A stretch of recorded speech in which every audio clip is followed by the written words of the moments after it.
Bonjour à tous, donc voilà, aujourd'hui je vais faire une vidéo sur Poutine, la Russie et le nouvel ordre mondial, parce que j'en ai un peu ras-le-bol de voir cette pseudo-dissidence en fait appelée à soutenir Poutine, alors que Poutine en fait est complètement part du nouvel ordre mondial. C'est assez bizarre qu'on révèle pas toute la vérité, voilà. Il suffit de s'en référer aux faits, c'est pas très compliqué, de regarder un peu ce qui se passe, de regarder les éléments du passé, parce qu'on a déjà eu deux guerres mondiales, donc il y en a une troisième qui se profile, mais il faudrait peut-être un petit peu regarder ce qui s'est déjà passé, pour comprendre un peu ce qui se passe actuellement. Voilà. Donc là, ça fait presque 15 ans que Poutine et Medvedev sont au pouvoir en Russie, et on sait très bien, c'est quand même pas facile pas difficile à voir, que Poutine et Medvedev sont soutenus en fait par les oligarques. Parce qu'en Russie, en fait, plus qu'ailleurs, il y a des disparités entre les riches et les pauvres. Il y a à peu près 110 oligarques en Russie qui contrôlent en fait plus d'un tiers de la richesse russe. Voilà. Il faut pas être très intelligent pour comprendre que si jamais Poutine allait contre les oligarques, et si même il allait contre le nouvel ordre mondial, Poutine serait déjà mort. Voilà. Toute la tout le côté pseudo-chrétien, tout le côté pseudo-anticorruption de Poutine, c'est du théâtre. C'est comme l'UMP et le PS. Enfin, il y a un moment où il faut ouvrir les yeux. Il y a peut-être deux camps, mais c'est deux camps qui pensent la même chose. Voilà. Sauf que d'un côté, en fait, on a les États-Unis et l'Europe qui, en fait, sont capitalistes, mais vont vers le socialisme. Et de l'autre côté, en fait, on a donc l'URSS qui, depuis la chute du mur, va vers en fait plus de capitalisme. Voilà. Donc ça permet en fait d'arriver à une convergence, comme beaucoup de personnalités du nouvel mondial l'ont dit. Ça permet en fait d'arriver à une convergence qui mènera, qui permettra en fait de fusionner l'Est et l'Ouest. Voilà, c'est ça la technique. En fait, le nouvel mondial, c'est un système hybride qui mêle à la fois le capitalisme en fait pour les grands groupes financiers, les grands groupes capitalistes mondiaux, donc qui permettent en fait aux élites en fait de contrôler en fait toute la richesse mondiale. Et pour le peuple, par contre, c'est le communisme en fait. Le crash économique qui arrive en Europe et aux États-Unis, c'est bien entendu voulu. C'est pour permettre un rééquilibrage en fait avec les pays émergents. Voilà, donc c'est un peu les pays BRICS face en fait à l'Europe et aux États-Unis qui sont des pays plus riches. Donc en fait il y a un rééquilibrage au niveau économique qui va permettre en fait d'installer une monnaie mondiale. Voilà, une économie mondiale. Donc, on va voir un petit peu le cas de Poutine. Poutine, il faut savoir que Poutine est juif, par sa mère qui s'appelle en fait Maria Ivanovna Shalomova, et son père donc qui a pour nom de famille Epstein. Donc ça a été prouvé en fait dans une interview d'un des oligarques un des oligarques les plus importants de Russie, qui s'appelle Abramovich. Donc dans une interview en 2005, il a dit que si Poutine le souhaitait, il pourrait être citoyen israélien. Poutine donc, était agent du KGB, il a notamment travaillé en Allemagne de l'Est, voilà. Il est devenu en fait lieutenant-colonel du KGB, où il est resté jusqu'en 91. Puis il a obtenu en fait des responsabilités au Kremlin, avant d'être nommé en fait à la tête du FSB en juillet 98. Un an plus tard, donc en août 1999, il reçoit donc coup à coup beaucoup de promotions. D'un coup, en fait, il devient l'homme important de la Russie en quelques mois. La vraie raison, en fait, c'est que Poutine, en fait, a rencontré deux grands oligarques russes. Donc c'est Abramovich et Berezovsky. Donc Berezovsky, en fait, Poutine a été voir plusieurs fois Berezovsky en Espagne de manière illégale. Donc il était à l'époque chef du FSB, il allait retrouver Berezovsky en bateau là-bas. Donc ça a été noté en fait par les renseignements espagnols. Il l'a retrouvé là-bas en fait pour préparer en fait son ascension au pouvoir. Berezovsky qui avait déjà mis au pouvoir Helsinki, donc demande à Helsinki de déposer le pouvoir, de quitter le pouvoir en faveur de Poutine. Donc c'est ce qu'il fait le 31 décembre 1999, alors que tous les Russes s'attendaient à ce que le président leur souhaite des vœux de bonne année. Le président Helsinki annonce qu'il quitte le pouvoir et qu'il donne ce pouvoir, donc le pouvoir présidentiel, à Vladimir Poutine. Quelque chose d'intéressant à noter, c'est que 10 jours avant que Poutine prenne le pouvoir, donc c'était en décembre 99, le 20 décembre je crois, donc Poutine, en fait, face à une assemblée du FSB, a déclaré que le FSB attendait depuis longtemps de prendre le pouvoir et que maintenant c'est chose faite. Donc en fait il a dit ça devant le FSB, donc 10 jours avant de prendre le pouvoir, alors que donc personne ne savait encore qu'il allait prendre le poste présidentiel en Russie. Группа сотрудников ФСБ, направленные вами в командировку для работы под прикрытием правительства, на первом этапе со своими задачами справляется. Les oligarques ont aidé en fait le FSB à prendre le pouvoir. Voilà. Poutine a donc été président 2 fois de 2000 à 2008, parce qu'en fait il y a une règle en Russie qui oblige à partir en fait après 2 fois. Donc il est devenu Premier ministre ensuite, il était Premier ministre de Medvedev, puis il a été réélu donc en 2012 jusqu'en 2018. Voilà. Alors, que faisait Poutine au KGB? Donc en fait il était dans le 5e département. Donc le 5e département du KGB, c'est le département responsable de la suppression des dissidents à l'intérieur de la Russie. Donc voilà, faut bien comprendre que Poutine a du sang sur les mains, enfin c'est pas anodin. D'ailleurs ça a été vérifié avec le meurtre de Litvinenko, donc c'est un ancien agent du FSB. J'ai une citation intéressante de Konstantin Preobrazhensky, donc c'est aussi un ancien agent du FSB, donc il a dit ça le 27 novembre 2006 à CNN. Il a dit « Je n'ai pas d'hésitation en disant qu'il a été tué par Vladimir Poutine, qui le considérait comme son ennemi personnel. Poutine est très vulnérable à la critique. Il a un complexe d'infériorité.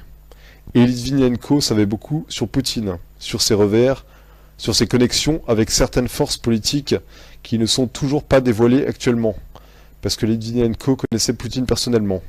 Et Poutine fut la personne qui renvoya Litvinenko du FSB. » Voilà. Donc ça montre bien que Poutine avait peur que Litvinenko parle sur les forces qui lui ont permis de prendre le pouvoir. Il n'y a rien d'étonnant à noter sur le fait que plus de 90% des hommes politiques et de l'administration de Poutine viennent justement des services de sécurité et des services secrets, donc notamment le KGB et le FSB. Voilà. Intéressant à noter aussi le fait que Kissinger et Poutine sont des très bons amis de longue date, donc voilà, Kissinger vient souvent rencontrer Poutine, ça se passe à huis clos, donc on ne sait pas exactement ce qu'ils disent. Bon, on sait très bien tous que Kissinger fait partie de toute la clique du Nouvel Ordre mondial, enfin c'est un secret pour personne. C'est quand même intéressant de voir voilà, qu'il rencontre souvent Poutine. Voilà. Poutine a fait passer aussi une loi contre le négationnisme, donc contre les personnes qui critiquaient la Shoah. Il a fait passer une loi aussi, donc la même loi qui oblige en fait les gens à se plier aux décisions de Nuremberg. Et il a ajouté dans cette loi que donc il y aurait en fait des amendes et des peines pour les gens qui transmettraient des mensonges concernant l'histoire de l'URSS, donc voilà, pendant que la Russie était l'URSS. Donc voilà, ça montre bien que Poutine souhaite que les gens respectent l'URSS et le communisme. Voilà, c'est assez étonnant. Et donc ça permet en fait de museler la dissidence là-dessus, voilà. Donc une question importante, est-ce que Poutine est franc-maçon? Voilà. Donc bon, ça... Si on regarde un petit peu les images de Poutine et qu'on connaît un petit peu les gestes de la maçonnerie, on remarque que Poutine fait souvent des gestes en fait maçonniques. Et on l'a également vu plein de fois faire des poignées de main maçonniques. Voilà. Et ensuite, l'information a été confirmée par Richard Tomlinson, donc c'est un ancien agent du MI6, donc qui a travaillé avec Poutine, donc du temps où Poutine travaillait en Allemagne de l'Est. Et donc il a dévoilé, il a écrit un livre donc, sur ses actions au sein du MI6, et il a révélé notamment que Poutine était un agent double du MI6, donc il travaillait également pour les services anglais, ce qui n'est pas étonnant étant donné que les services anglais sont en fait derrière le Nouvel Ordre mondial. Voilà. Et il a déclaré aussi que Poutine était un maçon de l'Arche royale. Donc je vais parler rapidement de la maçonnerie de l'Arche royale. Donc elle est caractérisée par le symbole que vous voyez actuellement à l'écran, c'est-à-dire un triangle avec à l'intérieur un tripleton. Donc qu'est-ce que c'est que le tripleton? Le tripleton en fait ça représente les 3 pouvoirs du juif. C'est-à-dire que le juif à ce degré est considéré comme à la fois roi, prêtre et prophète. Donc à partir de là, en fait, il se met en fait en compétition avec la Trinité catholique, donc le Père, le Fils et le Saint-Esprit. Donc ça montre bien à quel point c'est à ce degré en fait le satanisme commence à être révélé en fait aux francs-maçons. Le mot de passe de ce degré est Jabulon. Donc Jabulon qui veut dire Yahvé, Baal, donc le dieu des Cananéens, et Osiris, donc le dieu du monde souterrain égyptien. En fait, qui n'est autre, Jabulon n'est autre que Satan en fait. Le vrai nom de Dieu donc doit être caché à ce degré. C'est pour ça que le symbole, enfin le signe de ce degré en fait est la main cachée dans la veste. Donc c'est pour bien montrer aux maçons qu'il doit taire le nom de Jabulon. C'est un dieu secret. Voilà. La question qui est posée en fait lors de l'initiation du maçon de l'Arche Royale est donc êtes-vous un franc-maçon de l'Arche Royale? Et donc la personne qui veut se faire initier répond je suis celui qui suis. Donc cette phrase c'est très grave parce que c'est le nom en fait révélé par Dieu au Mont Sinaï à Moïse. Donc en fait le franc-maçon en disant ça dit qu'en fait il est lui-même Dieu. En fait il s'oppose à Dieu. Voilà, parce qu'il se dit Dieu. Voilà. Donc c'est pas étonnant que Poutine ait été initié au grade de la franc-maçonnerie. On sait très bien que les services secrets russes ont été infiltrés donc par la franc-maçonnerie, ainsi que les hauts grades en fait du pouvoir soviétique. On sait qu'ils étaient tous francs-maçons. D'ailleurs, c'est prouvé en fait dans un reportage qui se base sur des archives qui ont été récupérées lors de la chute de l'Union soviétique. C'est en fait des archives qui ont été achetées au KGB. Donc à partir de là, à partir du moment où en fait on a la preuve dans les archives, je pense que c'est assez incontestable. Un moyen efficace de contrôler un gouvernement serait d'infiltrer ses services secrets.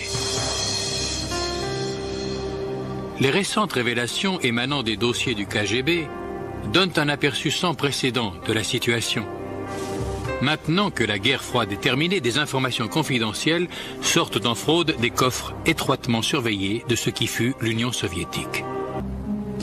Les documents confidentiels que nous avons obtenus nous font une révélation effrayante et prouvent que les Illuminati ont bien infiltré l'Union soviétique et le KGB. Ces communiqués entre deux agents haut placés du KGB se réfèrent au premier illuminé, Adam Weishaupt en personne. Ils poursuivent en faisant allusion à une relation avec deux anciens dirigeants de l'ex-URSS, Joseph Staline et Nikita Khrouchtchev. Notre mission, qui consiste à placer des agents au sein du Vatican, est un objectif que Weishaupt, notre fondateur, a évoqué il y a 200 ans. Staline et Khrouchtchev ont tous deux essayé sans succès, mais cette fois je suis certain que nous pouvons y parvenir.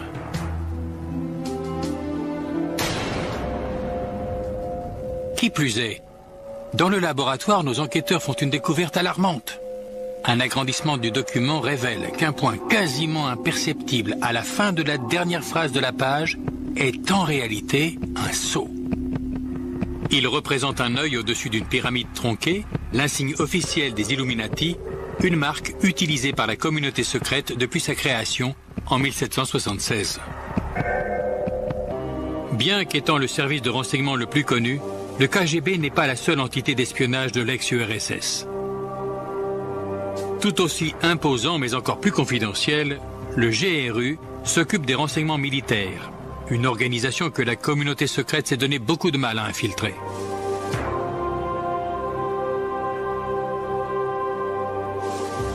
La preuve qu'ils y sont parvenus se trouve dans les documents top secrets du GRU que nous avons obtenus au marché noir en Russie. Ces documents contiennent les ordres d'un agent dont l'activité de journaliste à Washington sert de couverture. Une fois de plus, la signature des Illuminati apparaît sous la forme d'un point de ponctuation qui, une fois agrandi, représente la pyramide coiffée de l'œil. Maintenant, on va un peu étudier Dimitri Medvedev.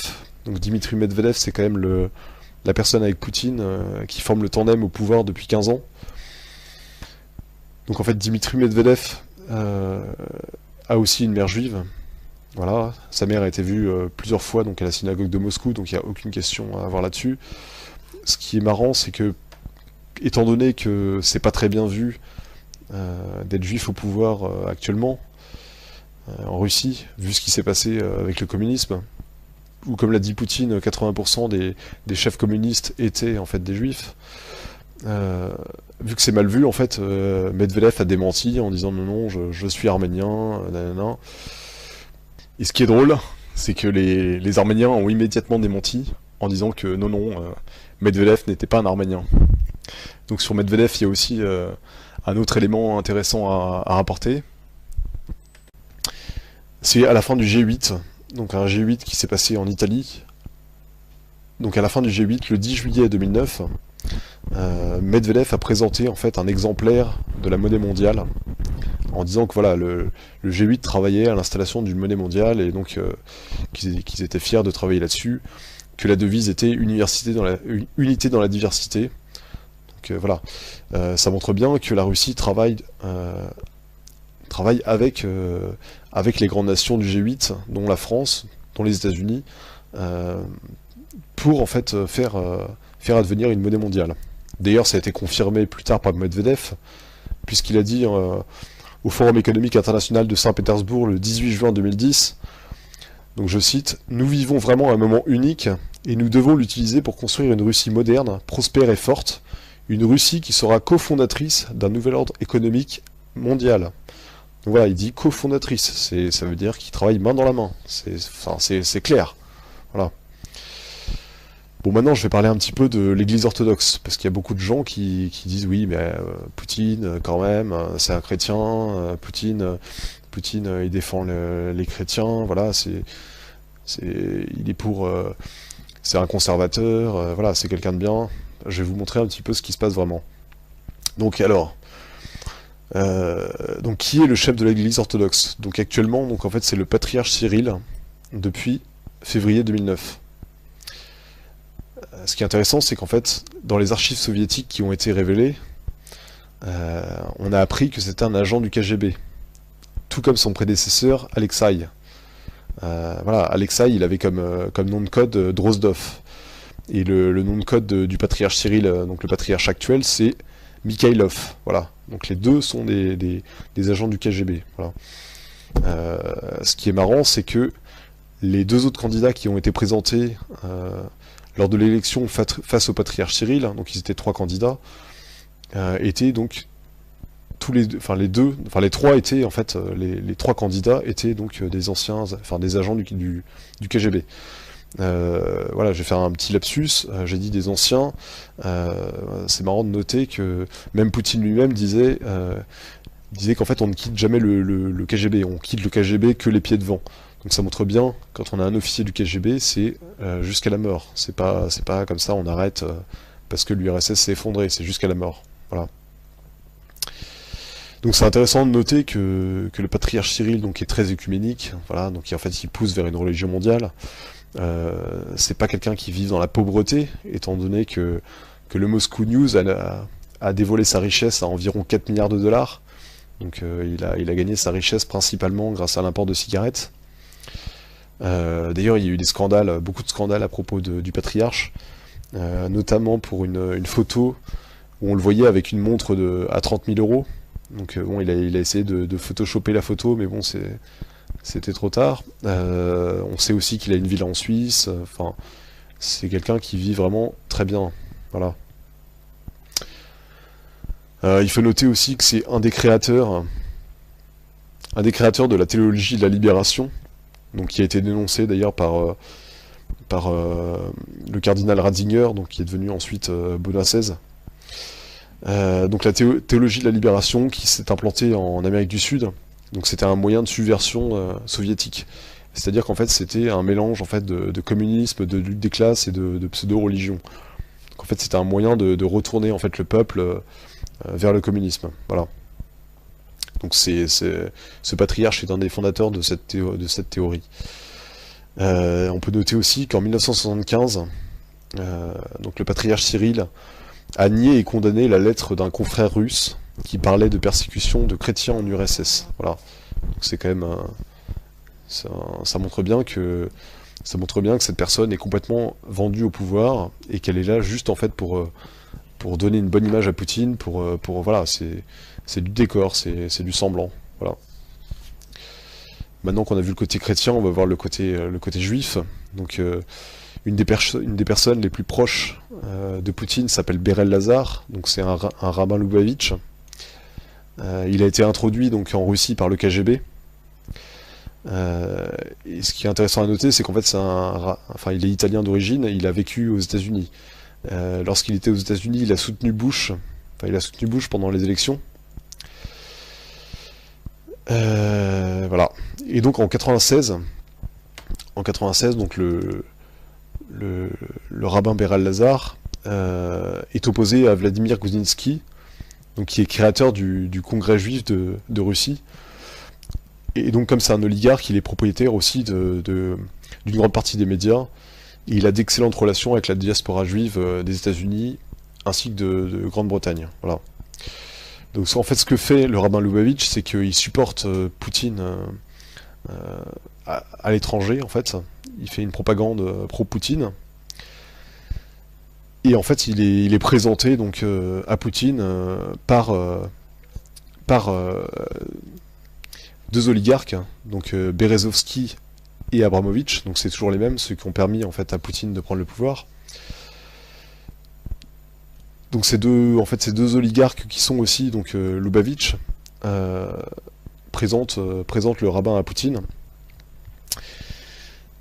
Et donc Poutine ouvre les portes du Kremlin donc à Berel Lazar et au Lubavitch lors de leur fête annuelle en 2000. Donc ça ne s'est jamais vu auparavant. Il faut noter que les Lubavitch en fait sont en fait des juifs orthodoxes. Donc c'est parmi en fait les plus virulents, en fait, les plus pro-messianistes. En fait, c'est des messianistes pressés qui veulent agir en fait pour la venue de leur messie. Voilà, le messie juif qui n'est autre que l'antéchrist en fait pour les chrétiens. Le même jour en fait où Poutine accueille les juifs Lubavitch au Kremlin, donc le rival en fait de Berel Lazar, Goudinsky, est arrêté. Voilà. Donc ça montre à quel point on favorise les amis et voilà, ça explique pourquoi en fait dans certains cas Poutine combat les oligarques. Et en fait il combat les oligarques qui sont contre ses amis, qui sont contre ses intérêts. C'est pas les oligarques en général, c'est ceux qui vont contre ses intérêts. Voilà. Donc ensuite Poutine fait un don de 10 millions de dollars à la fédération de Lazare. Donc en septembre 2000. Donc c'est un don. C'est pas avec l'argent personnel de Poutine, hein. Même s'il est très riche, c'est pas avec son argent, c'est avec l'argent du peuple. Et donc ce don entraîne d'autres dons des oligarques, dont Abramovich. En fait, c'est tous les oligarques juifs qui sont de tendance Lubavitch qui donnent en fait pour favoriser leur mouvement en Russie. Voilà. Donc en fait, Berel Lazar obtient très rapidement la nationalité russe. Et donc depuis, en fait, Berel Lazar est le chef de la fédération des organisations juives de Russie. Donc c'est alors que les Lubavitch sont une minorité en Russie, donc c'est les Lubavitch qui dominent qui dominent toute la tendance, enfin tous les juifs de Russie. Voilà. Ce qui est intéressant à noter, c'est que le chef du conseil d'administration de la fédération est Abramovich. En fait, Abramovich, donc celui qui a permis à Poutine d'accéder au pouvoir, celui qui a présenté Berel Lazar à Poutine, et donc c'est le chef du conseil d'administration. Donc c'est un oligarque très puissant qui est notamment propriétaire du club de foot de Chelsea. Donc voilà, Abramovich, c'est marrant parce que il a beau avoir beaucoup d'entreprises en Russie, être propriétaire de beaucoup de choses. Donc il est propriétaire du club de foot de Chelsea, il habite à Londres, et c'est intéressant de noter tout simplement qu'il est membre du comité des 300. Voilà, donc les 300 personnes qui dirigent réellement le monde. Voilà, comme Sarkozy d'ailleurs. Donc en fait, on va maintenant étudier la personnalité de Anatoly Chubais. Donc c'est intéressant parce que c'est un des oligarques. Un des oligarques qui a été cité par Marie Laforêt, en fait, comme faisant partie d'une organisation criminelle disposant de 250 fois le budget de la France. Donc c'était... voilà, elle a dit ça en 2002.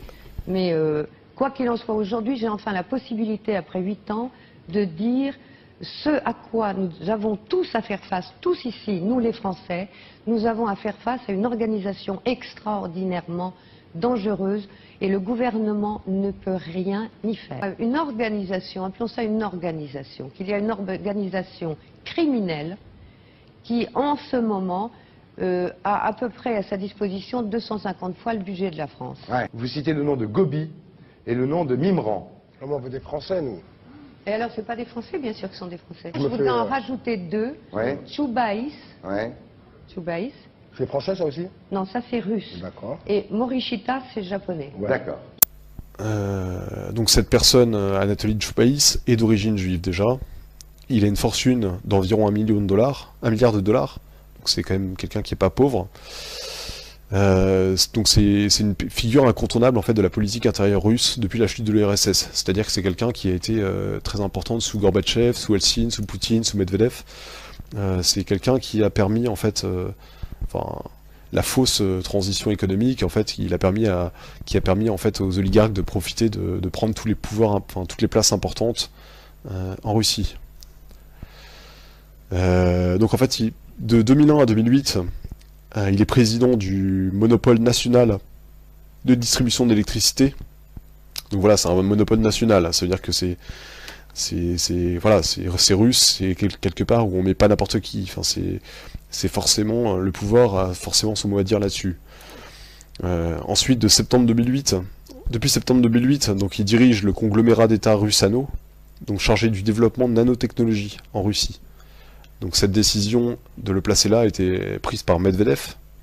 Ça montre bien que le pouvoir en fait soutient cette personne. Enfin, c'est pas une personne opposée au pouvoir, c'est évident. C'est une personne de confiance. Voilà. Maintenant, je vais montrer un peu son côté un peu plus obscur encore. En plus du fait qu'il a été cité par Marie Laforêt. Donc alors, il est membre du conseil consultatif de JP Morgan depuis 2008. Voilà. Et membre du conseil d'administration mondial du Council on Foreign Relations, donc du CFR, depuis octobre 2012. Et il a été présent à la réunion Bilderberg en 2012. Donc voilà, ça fait quand même beaucoup. Enfin, c'est quand même marrant que d'un côté, cette personne est censée travailler pour les intérêts russes, mais d'un autre côté, participe à toutes les réunions pro-atlantistes et à toute la... Enfin, si soi-disant ces deux côtés sont l'un contre l'autre, comment ça se fait que cette personne soit des deux côtés? Enfin, il y a quelque chose qui cloche, voilà. Mais c'est pas le seul dans son cas. Hein. J'ai trouvé une dizaine d'oligarques russes qui ont participé au Bilderberg. Et j'ai trouvé 6 personnalités russes, 6 oligarques, qui sont membres du comité des 300. Là, on parle d'oligarques qui gagnent qui ont une fortune entre 10 milliards et 20 milliards. Enfin, c'est vraiment des gens très très très riches. Hein. Enfin, c'est pas n'importe qui. Maintenant, je vais parler un petit peu de l'Eurasie. Donc voilà, enfin l'Eurasie, c'est censé, pour certains dissidents, être le panard. Enfin, je vais vous expliquer pourquoi c'est pas du tout dans notre intérêt. En fait, l'Eurasie, c'est un des noms qu'a choisi Orwell dans son livre 1984 pour désigner donc les 3 continents. Donc les 2 autres, c'est l'Océania et l'Estasia.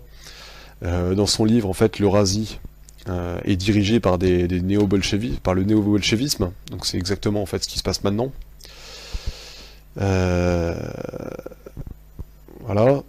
Donc en fait c'est juste un des blocs continentaux. Enfin c'est la technique des élites en fait au lieu de directement en fait passer des pays à une union de tous les pays en gouvernement mondial, en fait ils y vont par étapes, c'est-à-dire qu'ils font plusieurs grands blocs continentaux pour fusionner ensuite ces blocs. En fait c'est l'étape où on est actuellement. C'est pour ça qu'on parle beaucoup du marché transatlantique, du marché transpacifique, de l'ALENA, du Mercosur, de l'Union Européenne, des BRICS. Voilà, l'Eurasie c'est juste un des blocs supplémentaires, ça permet de brouiller les cartes des nations, ça permet de faire croire que les nations s'est dépassé. Voilà, c'est juste ça. Donc cette théorie géopolitique, en fait, c'est surtout Dugin qui est connu pour en parler. En fait, c'est beaucoup plus ancien. En fait, Dugin, pour moi, c'est un Brzezinski russe. C'est-à-dire que c'est un théoricien de la lutte contre de l'atlantisme, alors que de l'autre côté, on a un Brzezinski qui est théoricien de l'expansion atlantiste. Moi, personnellement, ça me rappelle beaucoup la Deuxième Guerre mondiale, où on avait deux camps qui étaient inspirés d'un côté par Marx, donc pour le côté russe, et d'un côté par Nietzsche pour le côté allemand. Enfin, voilà. C'est-à-dire qu'on avait à chaque fois, c'est des feux théoriciens qui viennent en fait donner une idéologie pour permettre en fait aux gouvernants d'être suivis par la foule. Voilà, c'est un peu pour vulgariser l'idéologie et être suivi, enfin permettre une propagande plus importante et plus ciblée sur le peuple. Voilà. Moi, j'ai noté aussi personnellement que le symbole du mouvement eurasiatique de Dugin était donc une étoile à 8 branches. Donc c'est un symbole occulte connu qui est appelé l'étoile du chaos. Donc c'est quand même marrant de choisir un symbole occulte comme ça.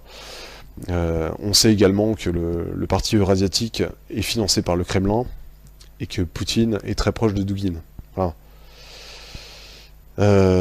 Il faut noter aussi que ce qu'a dit Dugin dans une de ses interviews, donc il dit qu'en fait il faut une grande mission pour la Russie, et qu'en fait cette grande mission est que la Russie envahisse l'Europe. Voilà. Depuis de nombreuses années, je réfléchissais au problème de l'idée nationale.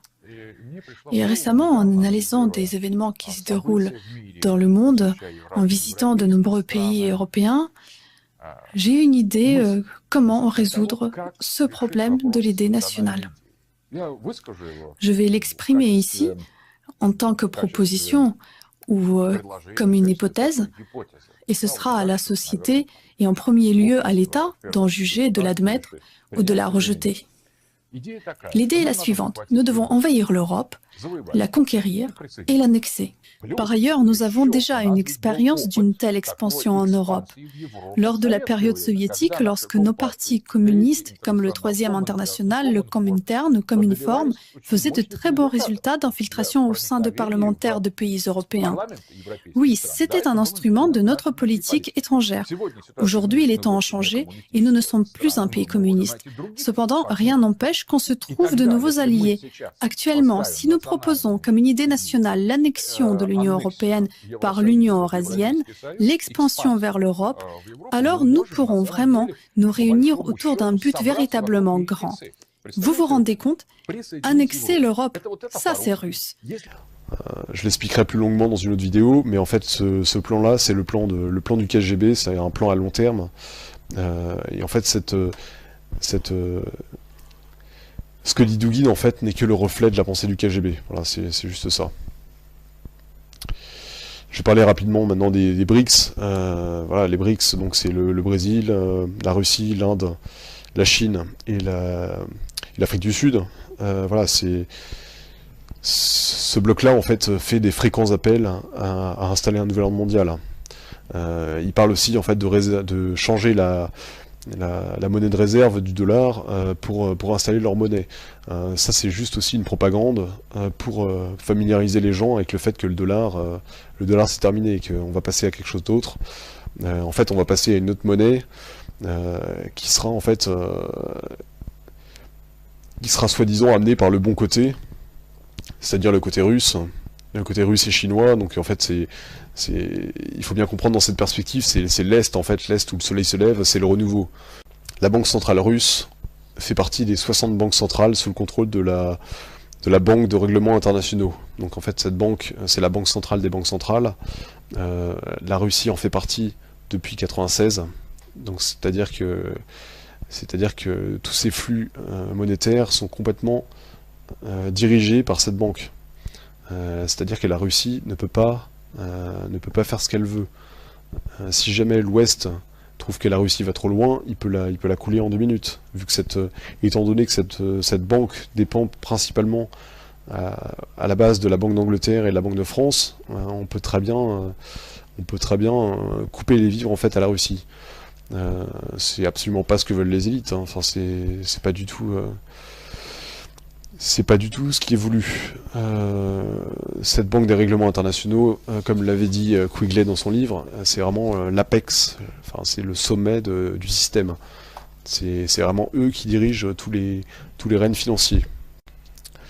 En guise de conclusion, en fait, je dirais que Poutine est à la fois donc la marionnette des rabbins Lubavitch, puisqu'ils lui ont permis de prendre le pouvoir. Donc en fait, ils attendent une aide de la part de Poutine, en guise de récompense, ainsi que de la franc-maçonnerie juive. Donc la franc-maçonnerie juive, qui a aussi à sa tête les Lubavitch. Les Lubavitch, en fait, ne sont rien que les pharisiens des temps modernes. C'est ce que Jésus a appelé la synagogue de Satan.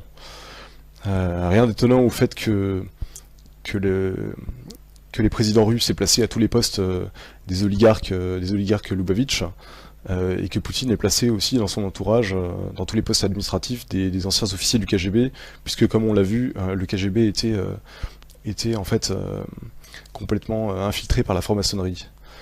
Donc en fait il faut absolument rien attendre de Poutine, ce serait complètement stupide de penser que Poutine est le sauveur de l'Occident.